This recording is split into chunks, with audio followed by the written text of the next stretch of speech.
नमस्कार विद्यार्थी मित्रांनो, अभ्यास मित्र यूट्यूब चॅनलमध्ये तुम्हा सर्वांचं स्वागत आहे. आणि आपण बघत आहोत राज्य धोरणाची मार्गदर्शक तत्त्वे DPSP directive principles of state policy. तर राज्य धोरणाची मार्गदर्शक तत्वावर आपण याआधी 2 व्हिडिओ बघितले. तर आपण पहिल्या व्हिडिओमध्ये राज्य धोरणाच्या मार्गदर्शक तत्वांचा इतिहास बघितला, त्यांची वैशिष्ट्ये बघितली आणि त्यांचं कोणकोणत्या विभागात कोणकोणत्या तत्वात वर्गीकरण करता येईल ते बघितलं. दुसऱ्या व्हिडिओमध्ये आपण समाजवादी तत्वांचा अभ्यास केला आणि आज आपण गांधीवादी तत्वे व उदारमतवादी तत्वे यांचा अभ्यास करणार आहोत. तर चला तर मग बघूयात गांधीवादी तत्वे आणि उदारमतवादी तत्वे. तर मार्गदर्शक तत्वांचे वर्गीकरण केल्यास ते 3 विभागात होते: समाजवादी तत्वे, गांधीवादी तत्वे आणि उदारमतवादी तत्वे. पण एक गोष्ट इथे लक्षात घ्या की हे वर्गीकरण राज्यघटनेने केले नसून हे आपण आपल्या सोयीसाठी केलेले वर्गीकरण आहे. परीक्षेत खूप वेळा असे विचारले जाते की हे वर्गीकरण राज्यघटनेमध्ये केलेले आहे, पण हे वर्गीकरण राज्यघटनेमध्ये केले नसून हे आपण आपल्या सोयीसाठी केलेले वर्गीकरण आहे. आता गांधीवादी तत्वे. तर गांधीवादी तत्वे ही अशा प्रकारची तत्वे आहे, महात्मा गांधींची ज्या प्रकारची विचारसरणी होती त्यावर अवलंबून असणारी जी तत्वे आहे, त्यांच्या विचारसरणीला पूरक असणारी जी तत्वे आहे ती म्हणजे गांधीवादी तत्वे आहे. तर आपलं पहिलं गांधीवादी तत्व आहे कलम 40 ग्रामपंचायतीचे संघटन. तर कलम 40मध्ये ग्रामपंचायतीचे संघटन दिलेले आहे. ग्रामपंचायत स्थापन करण्याचं सांगितलेलं आहे. राज्य हे ग्रामपंचायती संघटित करण्यासाठी उपाययोजना करेल व त्यांना स्वशासनाचे घटक म्हणून कार्य करण्यास समर्थन करण्यासाठी आवश्यक ते अधिकार व प्राधिकार बहाल करेल. तर इथे लक्षात घ्या मित्रांनो की मार्गदर्शक तत्व हे राज्य जेव्हा कायदा करत असतं, शासन जेव्हा त्यांची धोरणं आखत असतं, तेव्हा त्यांना मार्गदर्शक तत्वे त्या धोरणामध्ये, त्या कायद्यामध्ये समाविष्ट करावी लागत असतात. तर इथे आपण लक्षात घेतलं पाहिजे की 73वी घटनादुरुस्ती जी आहे ती ग्रामपंचायत आणि पंचायती संबंधी आहे. तर त्यामध्ये ग्रामपंचायतीची स्थापनेची तरतूद आहे. म्हणजे राज्याने, इथे आपल्याला लक्षात येईल की राज्याने एखादा कायदा करताना किंवा धोरण आखताना या मार्गदर्शक तत्वाचा आपल्या धोरणामध्ये समावेश केलेला आहे. कलम 43 कामगारांना निर्वाह वेतन. तर कलम 43मधील कलम 43(1) हे आपण समाजवादी तत्वांमध्ये बघितलं होतं, ज्यामध्ये असं सांगितलं होतं की कामगारांना निर्वाह वेतन मिळालं पाहिजे. त्याचबरोबर कामगारांना सामाजिक आणि सांस्कृतिक संधीचा लाभ घेता आला पाहिजे आणि कामगारांसाठी एक चांगलं पर्यावरण असलं पाहिजे. तिथं चांगल्या पर्यावरणात त्यांना काम करावे लागेल अशी स्थिती असली पाहिजे.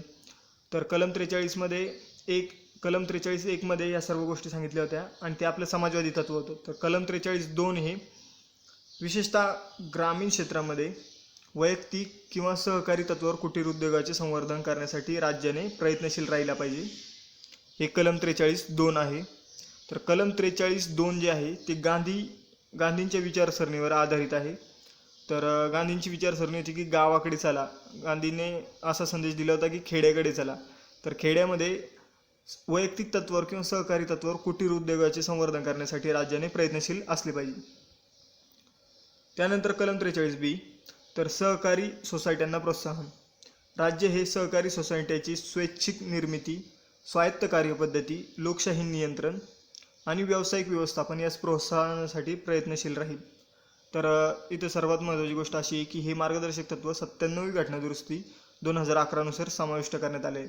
बऱ्याच वेळा असा क्वेश्चन विचारला जातो की कोणतं मार्गदर्शक तत्व कोणत्या घटनादुरुस्तीनुसार समाविष्ट करण्यात आलं. तर हे मार्गदर्शक तत्व 97वी घटनादुरुस्तीनुसार समाविष्ट करण्यात आलेले आहे आणि ती घटनादुरुस्ती 2011 साली करण्यात आलेली आहे. तर सहकारी सोसायट्यांना स्थापना. सहकारी जे तत्व आहे ते म्हणजे अशा प्रकारचं तत्व आहे की एखादा माणूस जेव्हा काम करत असतो किंवा एखाद्या माणसाला जर व्यवसाय स्थापन करायचा असतो आणि त्याच्याकडे पुरेशी साधन सामग्री नसते किंवा पुरेसा पैसा नसतो, तर तेव्हा बरेचसे लोक एकत्र येऊन व्यवसाय स्थापन करत असतात. आपण बघू शकतो की सहकारी बँका असतात, त्यामध्ये बरेचसे भागीदार असतात, ते एकत्र येऊन ती बँक स्थापन केलेली असते. तर हे सहकारी तत्व जे आहे ती गांधींच्या विचारसरणीवर आधारित आहे. पुढील कलम 46 अनुसूचित जाती, अनुसूचित जमाती आणि इतर जे दुर्बल घटक आहे त्यांचे शैक्षणिक व आर्थिक हित संवर्धन राज्याने केले पाहिजे. तर राज्याने जनतेतील दुर्बल घटक जे आहे आणि विशेषतः अनुसूचित जाती, अनुसूचित जमाती यांचे शैक्षणिक व आर्थिक हित संवर्धन विशेष काळजीपूर्वक करील. राज्य काय करील? अनुसूचित जाती आणि अनुसूचित जमातीचे शैक्षणिक व आर्थिक हित संवर्धन विशेष काळजीपूर्वक करेल आणि सामाजिक अन्याय व सर्व प्रकारच्या शोषणापासून त्यांचे रक्षण करेल. आता ही जी शेवटची लाईन आहे त्यामध्ये आपण बघू शकतो की SC आणि ST साठी ॲट्रॉसिटीचा कायदा केलेला आहे. त्याचबरोबर वरती SC आणि STला आरक्षण दिलेले आहे, त्यांना शैक्षणिक आरक्षण आहे, त्याचबरोबर आर्थिकसुद्धा आरक्षण आहे. त्यानंतर कलम 47 पोषणमान व राहणीमान उंचावणे आणि सार्वजनिक आरोग्य सुधारणे हे राज्याचे कर्तव्य राहील. तर बघूयात आपण. सार्वजनिक आरोग्य सुधारणे हे राज्याचे कर्तव्य. आपल्या जनतेचे पोषणमान व राहणीमान उंचावणे आणि सार्वजनिक आरोग्य सुधारणे या गोष्टी राज्य आपल्या प्राथमिक कर्तव्यापैकी असल्याचे मानेल आणि विशेषतः मादक पेय व आरोग्यास अपायकारक असलेली अंमली द्रव्य यांचे औषधीय प्रयोजनाखेरीज सेवन करण्यावर बंदी आणण्यासाठी राज्य प्रयत्नशील राहील. तर हे जे कलम काय म्हणते की राज्याला सार्वजनिक आरोग्य सुधारण्यावर भर द्यायचा आहे. त्याचबरोबर राज्यामध्ये पोषणमान आणि राहणीमान उंचावायचे आहे. आणि त्याचबरोबर जी आपण आजकाल म्हणतो की गावाकडे दारूमुळे खूप वाईट परिस्थिती आली आहे, तर तशा प्रकारचे अंमली द्रव्य हे फक्त औषधीय प्रयोजनाकरता वापरायचे आहे. त्यांच्या बाकीच्या वापरावर बंदी घालावी असे राज्याने सांगितले, असे मार्गदर्शक तत्वामध्ये सांगितलेले या. पण असे आपल्याला झालेले दिसत नाही, कारण गावाकडे मोठ्या प्रमाणावर दारू विकली जाते, त्यामध्ये बरेचसे लोक मृत्यूमुखी पावतात आणि बरेचसे कुटुंब उद्ध्वस्त होताना आपण बघतो. तर गांधींचं असं स्वप्न होतं की मादक पेयापासून गावामध्ये लोकांनी दूर राहिले पाहिजे. तर पुढील कलम आहे कलम 48 कृषी व पशुसंवर्धन यांचे संघटन. कृषी व पशुसंवर्धन यांचे आधुनिक व शास्त्रीय पद्धतीने संघटन करण्यासाठी राज्य प्रयत्नशील राहील. इथं बघा, आधुनिक व शास्त्रीय पद्धतीने संघटन करण्यासाठी राज्य प्रयत्नशील राहील म्हणजे हे एक उदारमतवादी तत्वसुद्धा आहे. आणि विशेषतः गायी व वासरे आणि इतर दुभती व ओढकामाची जनावरे यांच्या जातीचे जतन व सुधारणा करणे. त्यांच्या ज्या जाती आहे गायी वासरे, इतर दुभती जनावरे, ओढकामाची जनावरे, त्यांच्या जातीचे जतन करील राज्य आणि त्यामध्ये सुधारणा करील आणि त्यांच्या कत्तलीस मनाई करणे याकरता उपाययोजना करणे. म्हणजे जे दुभती जनावरं आहे, गायी वासरे आहे आणि जी ओढकामाची जनावरे आहे, जी शेतीमध्ये महत्त्वाची असतात, त्यांच्या कत्तलीस राज्य कुठेतरी आळा घालील आणि कृषी व पशुसंवर्धन यांच्या आधुनिक व शास्त्रीय पद्धतीने संघटन करण्यासाठी राज्य प्रयत्नशील राहील. हे कलम 48 मध्ये सांगितलेले आहे. तर मित्रांनो, आपण गांधीवादी तत्वे बघितली. आता आपण बघणार आहोत उदारमतवादी तत्वे. तर उदारमतवादी तत्वे ही सध्याची जी आपण आंतरराष्ट्रीय परिस्थिती आहे तर तिला सुसंगत असणारी ही उदारमतवादी तत्वे आहे. तर तिच्यामध्ये एका आजकालच्या ज्या नवीन विचारवंतांचे जे विचार असतात त्याला अनुसरून हे तत्वे आहे. तर कलम 44 नागरिकांना एकरूप नागरी संहिता, यालाच सिव्हिल कोड असं म्हणतो आपण, युनिफॉर्म सिव्हिल कोड. तर नागरिकांना भारताच्या राज्यक्षेत्रात सर्वत्र एकरूपी नागरिक संहिता लाभावी यासाठी राज्य प्रयत्नशील राहील. पण मित्रांनो, तुम्हाला सांगू इच्छितो की हे अंमलात आलेलं नाही आहे. आता युनिफॉर्म सिव्हिल कोड म्हणजे काय आहे, तर एखादा कायदा आपण भारतात राहतो तर भारतामध्ये सर्वांना एकाच पद्धतीने लागू असणे. जसं की विवाह कायदा आहे, तर भारतानं हिंदूसाठी तो एकच असला पाहिजे, मुस्लिम धर्मियांसाठी एकच असला पाहिजे, त्यानंतर ख्रिश्चन धर्मियांसाठी पण एकच असला पाहिजे. पण भारतात इतकी मोठ्या प्रमाणावर विविधता आहे, त्यामुळे युनिफॉर्म सिव्हिल कोड लागू करणं भारतामध्ये खूप मोठ्या किचकट काम आहे. जसे की आपण आज बघू शकतो की 3 तलाक, मुस्लिम धर्मामध्ये तलाक देण्याची पद्धत वेगळी आहे, त्याचबरोबर हिंदू धर्म व ख्रिश्चन धर्मामध्ये तलाक देण्याची पद्धत ही वेगवेगळी आहे. त्यामुळे भारतामध्ये जी युनिफॉर्म सिव्हिल कोड आहे, एकरूप नागरी संहिता आहे, ती लागू होण्यास खूप मोठ्या प्रमाणावर बंधने येत आहे आणि अडथळे येत आहे आपण असं म्हणू शकतो. त्यानंतर कलम 45 6 वर्षाखालील बालकांचे संगोपन व शिक्षणाची तरतूद. तर मित्रांनो, मी इथं सगळ्यात महत्त्वाची गोष्ट अशी सांगू इच्छितो की हे जे तत्व आहे ते राज्यघटनेमध्ये जेव्हा राज्यघटना बनली तेव्हा नव्हतं, हे नंतर समाविष्ट करण्यात आलेले तत्व आहे. याच्या जागी अशी तरतूद होती की राज्याने जे प्राथमिक शिक्षण आहे 6 ते 14 वर्षातील मुलांचे प्राथमिक शिक्षणाची तरतूद करणे असं कलम 45 मध्ये होतं. पण 86वी घटना दुरुस्ती 2002 नुसार हे जे कलम 45 मध्ये होतं की राज्याने 6 ते 14 वर्षातील मुलांचे प्राथमिक शिक्षणाची सोय करणे.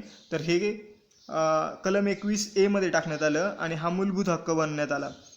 आता हा मूलभूत हक्कामुळे बनल्यामुळे फायदा काय झाला की याचं जर कोणी उल्लंघन करत असेल तर उल्लंघन होणाऱ्या व्यक्तीस किंवा त्याच्या पाल्यास किंवा त्याच्या जो पालक असेल त्याला डायरेक्ट सर्वोच्च न्यायालयात तो जाऊ शकतो, उच्च न्यायालयात सुद्धा जाऊ शकतो, कारण त्याच्या मूलभूत हक्कांचं उल्लंघन होतं आणि मूलभूत हक्क हे न्यायप्रविष्ट आहेत. तर राज्य हे बालकाचे वय 6 होईपर्यंत त्यांचे संगोपन करण्यासाठी आणि त्यांच्या शिक्षणासाठी तरतूद करेल. आणि ही जी तरतूद आहे ती पण 86वी घटना दुरुस्ती 2002 नुसार ॲड करण्यात आलेली. मित्रांनो, 86वी घटना दुरुस्ती 2002 नुसार 3 चेंजेस झालेले हे लक्षात ठेवा. पहिलं म्हणजे मूलभूत हक्कात कलम 21A टाकण्यात आलं. त्यानंतर कलम 45 हे बदलण्यात आलं, जे की आता हे आहे. त्यानंतर जे आपले मूलभूत कर्तव्य आहे त्यामध्ये 11वे कर्तव्य समाविष्ट करण्यात आलं. तर पुढील कलम कृषी व पशुसंवर्धन यांचे संघटन. मी तुम्हाला गांधीवादी तत्व जेव्हा बघत होतो तेव्हा सांगितलं की कृषी व पशुसंवर्धन यांचे आधुनिक व शास्त्रीय पद्धतीने संघटन करण्यासाठी राज्य प्रयत्नशील राहील. आधुनिक व शास्त्रीय पद्धतीने संघटनासाठी राज्य प्रयत्नशील राहील. त्यानंतर पुढील तत्व उदारमतवादी तत्व आहे कलम 48A, पर्यावरणाचे संरक्षण व संवर्धन आणि वने व वन्यजीव यांचे रक्षण करणे. तर राज्य हे देशाचे पर्यावरणाचे संरक्षण व संवर्धन करण्यासाठी तसेच वने व वन्यजीव यांचे रक्षण करण्यासाठी प्रयत्नशील राहील.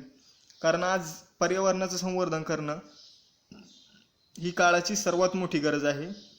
कारण आजकाल पोल्युशन इतकं वाढलेलं आहे, प्रदूषण इतकं वाढलेलं आहे आणि आपण पर्यावरणाची मोठ्या प्रमाणावर हानी केलेली आहे. त्यामुळे हे तत्त्व राज्याला त्यांच्या धोरणामध्ये लागू करणं खूप मोठ्या प्रमाणावर गरजेचं आहे. जसे की आता महाराष्ट्र सरकार आणि जे आपलं केंद्र सरकार त्यांनी प्लास्टिक बंदीचा निर्णय घेतला. तो एक पर्यावरणाचं संरक्षण या तत्वामध्येच येतो. तर पुढील आपलं जे तत्व आहे कलम 49, राष्ट्रीय महत्त्वाची स्मारके व स्थाने व वस्तू यांचे संरक्षण. त्याआधी मी तुम्हाला सांगू इच्छितो की आपला जो पुरातन वारसा आहे, आपले जे किल्ले आहे, आज आपण बघू शकतो की आज आपण किल्ल्यावर गेल्यावर ते मोठ्या प्रमाणावर त्यांची नुकसान झालेलं आहे. त्यांच्यावर मुलांनी विचित्र असं लिहिलेलं असतं. तर राज्याने राष्ट्रीय महत्त्वाचे स्मारकाचे स्थाने व वस्तू यांचे संरक्षण करणे ही राज्याची जिम्मेदारी आहे. तर संसदीय कायद्याद्वारे किंवा त्याखालील राष्ट्रीय महत्त्वाची म्हणून घोषित झालेली कलात्मक किंवा ऐतिहासिकदृष्ट्या महत्त्वाची प्रत्येक स्मारक किंवा स्थान किंवा वस्तू यांचे यथास्थिती लूट, विद्रूपण, नाश, स्थानांतर, विल्हेवाट किंवा निर्यात यांपासून संरक्षण करणे ही राज्याची जबाबदारी आहे. आणि ही राज्याची खरंच जबाबदारी आहे, कारण मोठ्या प्रमाणावर जो ऐतिहासिक वारसा आहे आपला, त्याची लूट पण झालेली आहे, विद्रूप पण झालेले आहे, नाश पण झालेलं आहे, स्थानांतर पण झालेलं आहे, विल्हेवाट पण चुकीच्या पद्धतीने लावण्यात आलेली आहे. तर आपलं पुढील जे तत्व आहे कलम 51. तर कलम 51 मध्ये काय आहे की आंतरराष्ट्रीय शांतता व सुरक्षा यांचे संवर्धन हे राज्य करेल. तर आंतरराष्ट्रीय शांतता व सुरक्षा यांचे संवर्धन हे राज्य हे करेल. तर आंतरराष्ट्रीय शांतता व सुरक्षा यांचे संवर्धन करण्यासाठी, त्यानंतर राष्ट्रामध्ये न्यायसंगत व सन्मानपूर्व संबंध राखण्यासाठी, तसेच संघटित जनमानसाच्या किंवा आपापसातील व्यवहारामध्ये आंतरराष्ट्रीय कायदा व तहाची बंधने याप्रती आदरभाव जोपासण्यासाठी आणि आंतरराष्ट्रीय तत्त्वे लवादाद्वारे सोडवण्यास प्रोत्साहन देण्यासाठी राज्य हे प्रयत्नशील राहील. आणि राज्य एखादा आंतरराष्ट्रीय कायदासुद्धा करू शकते. आणि एक क्वेश्चन विचारला होता की कलम 51 मध्ये कोणत्या 4 गोष्टीचा समावेश आहे. तर कलम 51 मध्ये आंतरराष्ट्रीय शांतता व सुरक्षा यांचे संवर्धन, त्यानंतर राष्ट्रामध्ये न्यायसंगत व सन्मानपूर्व संबंध राखणे, त्यानंतर संघटित जनमानसाच्या व आपापसातील व्यवहारामध्ये आंतरराष्ट्रीय कायदा व तहाची बंधने यांप्रती आदरभाव, आणि आंतरराष्ट्रीय जे तंटे असतात ते लवादाद्वारे. आपण बघू शकतो की हेग येथे आंतरराष्ट्रीय न्यायालय आहे. तर तेथे सध्या जो कुलभूषण जाधव आहे त्यांचा खटला चालू आहे आणि आता काश्मीरचा मुद्दा पण तेथे जाण्याच्या मार्गावर आहे. तर मित्रांनो, मी तुम्हाला अजून एक सांगितलं की कलम 50 जे आहे ते असं म्हणतं की जी कार्यकारी व्यवस्था आहे त्यापासून न्यायव्यवस्थेला वेगळं ठेवणं हे एक मार्गदर्शक तत्व आहे. ते सुद्धा एक उदारमतवादी मार्गदर्शक तत्व आहे. ते चुकून इथं माझ्याकडून टाकण्यात आलं नाही, पण ते लक्षात ठेवा की कलम 50 हे कार्यकारी व्यवस्थेपासून न्यायव्यवस्था ही सेपरेट करणं हे तत्व आहे. कारण जर कार्यकारी व्यवस्थेचं न्यायव्यवस्थेवर जर प्रभाव असला तर लोकांना न्याय हा चुकीच्या पद्धतीने मिळेल किंवा न्याय मिळण्यास खूपच वेळ लागेल. तर धन्यवाद मित्रांनो. काही जर समजलं असेल तर तुम्ही कमेंट बॉक्समध्ये विचारू शकता. Thank you so much. आणि आपण पुढील लेक्चरमध्ये कोणती मार्गदर्शक तत्त्वे कोणत्या घटना दुरुस्तीनुसार ॲड करण्यात आली आणि मार्गदर्शक तत्वाविषयीचे वेगवेगळे विधानं कोणती आणि मार्गदर्शक तत्त्वे जी आहे तर ती मार्गदर्शक तत्त्वे भाग 4 व्यतिरिक्त कोणकोणती तत्त्वे आहे ते बघणार आहोत. तर जर लेक्चर आवडलं असेल तर लाईक करा, शेअर करा आणि सबस्क्राईब करा आणि अशाच नवीन लेक्चरसाठी बेल आयकॉनवर क्लिक करा. Thank you so much.